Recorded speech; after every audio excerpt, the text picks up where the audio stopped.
గురుగారు నమస్కారం. శ్రీమాత్రే నమః. గురుగారు, క్రోధినామ సంవత్సరానికి సంబంధించి మకర రాశి వారికి ఆదాయ వ్యయాలు, రాజపూజ్యం, అవమానం ఎలా ఉన్నాయి? షూర్. ఈ మకరం వారికి గనక చూసుకుంటే 14గా చూపిస్తుంది. అంటే ఆదాయం 14 అంటే హై లెవెల్లోనే ఉంది ఆదాయం. అదే అంతే హై లెవెల్లో ఖర్చు కూడా ఉంది. అదేవిధంగా 3, 1 అంటే మెచ్చుకునే వాళ్ళ సంఖ్య 3 అయితే అవమానించే వారి సంఖ్య 1 చూపిస్తుంది. సో ఇక్కడ వెరీ క్లియర్గా మకరం వారికి ఈ యొక్క ప్రభావం ఈ రకంగా ఉంది. మరి ఖర్చు తగ్గించుకోవాలి కదా, 14 ఉన్నప్పుడు ఏం చేయాలి ఖర్చు తగ్గాలి అంటే, ఈ మకరం వారు ప్రత్యేకంగా ఎక్కువగా రాహుకేతువుల దగ్గర దీపారాధన చేయడము, మరియు దక్షిణామూర్తి స్తోత్ర పఠనం చేయడము, శనగలు దానంగా ఇవన్నీ కూడా మీకు ఖర్చును తగ్గిస్తుంది, అందులో ఎటువంటి సందేహం లేదు. అట్లాగే మరొకటి ఏంటంటే, ఇక్కడ రాజపూజ్య అవమానం అయితే 3, 1 ఉంది కాబట్టి దీనికి ఏం ప్రాబ్లం లేదు. ఆదాయం కూడా ఎక్కువే ఉంది కాబట్టి నో ప్రాబ్లం.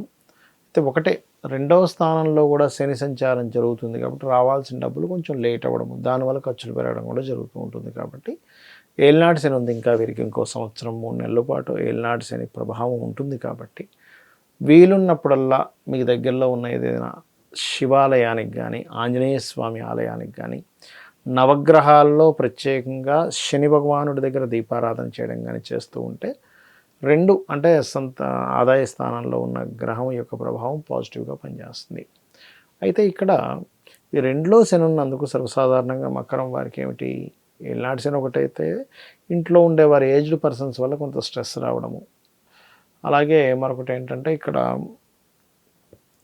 కష్టపడి స్వయం కృషితో ఏదైనా గృహయోగం ఈ యొక్క సమయంలో చూపిస్తుంది.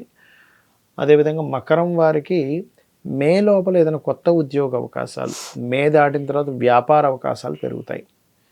ఎందుకంటే వ్యాపార యోగాలు ఎక్కువగా యాక్టివేషన్ అవుతాయి ఈ సంవత్సరం వీరికి చూసుకున్నట్లయితే. ఓకే. అండ్ అదేవిధంగా కాస్త ఏదైనా వివాహ ప్రయత్నాలు కూడా మే లోపల చూసుకోవడం మంచిది. ఎందుకంటే గురుబలం, వీళ్ళకి గురుబలం కావచ్చు, సప్తమం యాక్టివేషన్ కావచ్చు మే లోపల చూపిస్తుంది. అండ్ ఫుల్ఫిల్మెంట్ అంటారు, అంటే ఏదైనా ఒక పని సక్సెస్ రేట్ ఉందా లేదా అంటే మే తర్వాత నుంచి సక్సెస్ రేట్ ఎక్కువగా ఉంది చెప్పాలంటే. అండ్ అలాగే ఇంకోటి ఏంటంటే అమ్మా, ఇక్కడ ఈ అష్టమ భాగ్యస్థానంలో కేతు ఉన్నందుకు ఎక్కువగా పుణ్యక్షేత్రాలకు వెళ్తారు ఈ సంవత్సరం. మీరు పుణ్యక్షేత్రాలకు వెళ్ళడము, గురువుల్ని కలవడము, కొంచెం ఫాదర్ విషయంలో తెలియని చిన్న మిస్అండర్స్టాండింగ్స్ రావడము, హైయర్ ఎడ్యుకేషన్లో తెలియని ఆటంకాలు ఏర్పడడం, గైడ్ చేసే వాళ్ళ ఇది కొంచెం తెలియకుండానే గైడ్ చేసే వాళ్ళతో కొంతవరకు వీళ్ళకి సరైన సపోర్ట్ దొరకలేకపోవడం జరుగుతుంటుంది. అలాంటప్పుడు గణపతి ఆలయాల గణక్షేత్రం వెళ్ళినట్లయితే ఈ దోషాలన్నీ కూడా తొలుగుతాయి. ముఖ్యంగా భాగ్యస్థానంలో కేతు ఉన్నందుకు మనకి చూడండి, ఒక్కోసారి హ్యాకింగ్ అంటుంటారు, బ్యాంక్ అకౌంట్ ఎవరో హ్యాక్ చేశారు, ఇట్లాంటివి కొంచెం చూసుకోవాలి. అలాగే ట్రాన్సాక్షన్ చేసేటప్పుడు కూడా కొంత చూసుకోవాలి. లాంగ్ జర్నీస్ వెళ్ళేటప్పుడు కొంచెం చూసుకుంటుండాలి. బట్ పుణ్యక్షేత్రాలు మాత్రం ఖచ్చితంగా వెళ్తారు, అందులో ఎటువంటి సందేహం లేదు. అయితే ఇక్కడ ఏంటంటే సంతానం విషయంలో కొంచెం స్ట్రెస్ ఉంటుంది.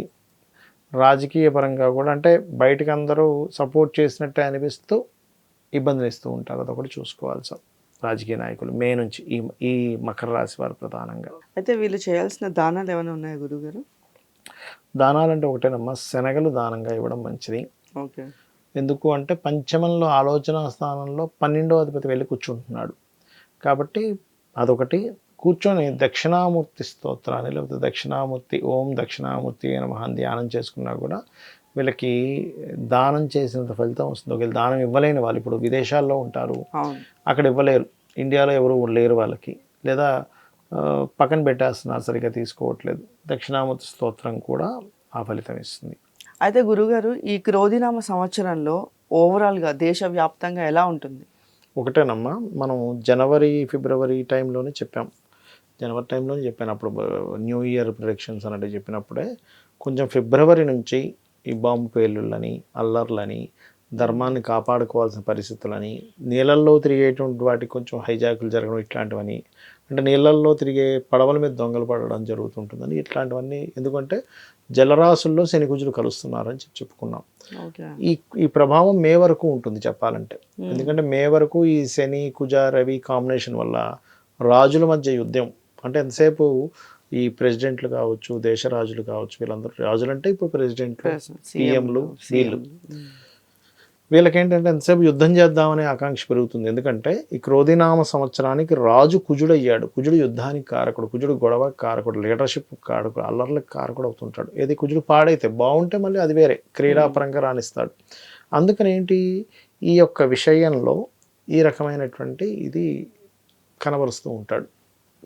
అలాగే మరొకటి ఏంటంటే ఈ ఏప్రిల్ మే మాసాల్లో బుధుడు కూడా నీచ పొందుతున్నాడు ఈ సంవత్సరంలో. కాబట్టి ఏమిటి కాస్త ఈ షేర్ మార్కెటింగ్ రిలేటెడ్ విషయంలో కూడా బోల్డ్ అంత ఫ్లక్చువేషన్స్ వస్తాయి, అటువంటిది చూపిస్తుంది. కాబట్టి ఇది జనాల మీద దీని ప్రభావం పడకుండా ఉండాలి, అందరూ బాగుండాలి అసలు అనుకుంటే కనుక శని కుజ బుధ కేతు ఈ గ్రహాల దగ్గర దీపారాధన చేయడం కనుక చేస్తూ, ముఖ్యంగా కాలభైరవ అష్టకం కానీ, చండీ పారాయణం కానీ, లలితా అమ్మవారి యొక్క స్తోత్రపఠనం కనుక చేస్తూ ఉన్నట్లయితే, ఇప్పుడు యుద్ధ వాతావరణం అనుకున్నాం, యుద్ధాల వల్ల ఏమీ జరగకూడదు.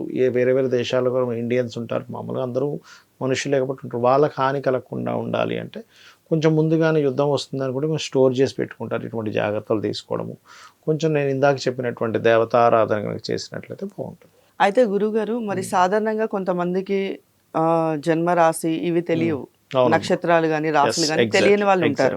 మరి వాళ్ళు ఎలాంటి జాగ్రత్తలు తీసుకోవాలి గురుగారు ఈ క్రోధినామ సంవత్సరానికి? తప్పకుండా అమ్మ. యూనివర్సల్గా కేతు 6లో ఉన్నాడు, న్యాచురల్ 6th హౌస్లో ఉన్నాడు. కాబట్టి అందరూ కూడా ఇంటి నుంచి బయలుదేరే ముందు గణపతిని ఆరాధించడం మంచిది. మార్చ్ ఏప్రిల్ మే మాసాల్లో పర్టికులర్గా మీరు వీలైనంత మట్టుకు చండీ పారాయణలు ఎక్కడ జరుగుతున్నా, హోమం జరుగుతున్నా కాస్త అటెండ్ అవ్వడము. అండ్ అదేవిధంగా అనవసరమైన గొడవల్లోకి వెళ్ళకపోవడం మంచిది. ఎందుకంటే ఈ కాంబినేషన్ ఇప్పుడు అనవసరమైన గొడవల్లోకి వెళ్ళాల్సి వస్తూ ఉంటుంది, అనవసరంగా ఏమన్నా గొడవలు అవుతూ ఉంటాయి ఈ వర్కర్స్ మధ్యని, బాస్ మధ్యని, ఇట్లాంటివి జరుగుతూ ఉంటాయి కాస్త. ఎందుకంటే బాసు కారకుడైన శని కొంచెం, రవి కొంచెం శని రాహు మధ్యలో తిరుగుతున్నాడు. కాబట్టి ఏమవుతుంటుందంటే ఎక్కడైనా కూడా ప్రతి ఆఫీస్లో కూడా వీళ్ళు ఎంత బాగా చేస్తున్నా బాస్తో ఏదో ఒక అల్లరి, లేదా బాస్ ఎంత బాగున్నా వీళ్ళు ఏదో ఇబ్బంది, ఇట్లాంటివి జరుగుతూ ఉంటాయి. కాబట్టి కొంచెం ఈ ఆఫీస్ ప్రెమిస్ ఇట్లాంటి వాటిలో కొంత జాగ్రత్తగా ఉండాలి. అండ్ అలాగే అందరూ కూడా న్యాచురల్గా నేను చెప్పేది ఒకటే, ఈ మార్చ్ ఏప్రిల్ మాసాల్లో బాగా అనుభవం, షేర్ మార్కెట్లో బాగా అనుభవం ఉన్న వాళ్ళకి లాభాలు ఉంటాయి. ఎందుకంటే నీచభంగ రాజయోగం కూడా ఉంది, నీచం కూడా పడుతున్నాడు ఒక పక్కన. కాబట్టి అనుభవం లేని వాళ్ళు కాస్త ఎక్కువ పోగొట్టుకునే ఛాన్స్ ఉంది. కాబట్టి ఈ జాగ్రత్తలు తీసుకోవాలి మెయిన్గా. తీసుకుంటూ బుధవారాలు ఎటువంటి నిర్ణయాలు తీసుకోకుండా ఉండాలి. మే మాసం వరకు బుధ శని మంగళవారాలు ఎటువంటి ఇంపార్టెంట్ డెసిషన్స్ తీసుకోకపోవడమే మంచిది. అయితే గురుగారు సాధారణంగా జన్మజాతకం మెయిన్ అంటూ ఉంటారు కదా, మరి అసలు ఈ జన్మజాతకానికి సంబంధించి మెయిన్గా చూసుకోవాల్సిన అంశాలు ఏమైనా ఉంటాయా? మొత్తం మెయిన్గా జన్మజాతకమేనమ్మా. ఎందుకంటే మన ఎదుగుదల దగ్గర నుంచి మన సంపాదన ఎటువైపు వస్తుంది, మనం ఏ రకంగా ప్రయత్నం చేయాలి, ఏ దిశలో నివసిస్తే మంచిది, సంతానం ఎందుకు అభివృద్ధి అవ్వట్లేదు, అభివృద్ధి అవ్వాలంటే ఏం చేయాలి, వివాహ సమయం కానీ, మనకి చూసినట్లయితే ఇన్వెస్ట్మెంట్స్ చేసే సమయం కానీ, అదేవిధంగా విదేశాలకు వెళ్ళే సమయాలు కానీ, వచ్చే సమయం కానీ, ఇవన్నీ కూడా మన జన్మజాతకంలోనే ఉంటాయి. మన టర్నింగ్ పాయింట్స్, టైం బాగుందా బాగాలేదు, ఇవన్నీ కూడా. అయితే వీటితో పాటు ఎందుకు మనం ఈ ఉగాది ఫలితాలు ఇవి చెప్పుకుంటుంటామంటే బయట ఉండే కాలం కూడా మనకు సహకరించాలి కాబట్టి చెప్పుకుంటూ ఉంటాం. కాబట్టి మెయిన్ జన్మజాతకం ఎప్పుడు కూడా. అయితే ఇక్కడ ఇంకొక విషయం చెప్తాను, మీకు జాతకం లేదు, అసలు ఏం జరుగుతుందో తెలియట్లేదు, అమ్మవారి ఆరాధన చేసుకుంటే కూడా అద్భుతంగా ఉంటుంది, గుర్తుపెట్టుకోండి. అమ్మవారిని పట్టుకున్నాను నాకేంటి, అదే అమ్మవారు తీసుకెళ్తుంది. ధన్యవాదాలు గురు. శ్రీమాత్రే నమః.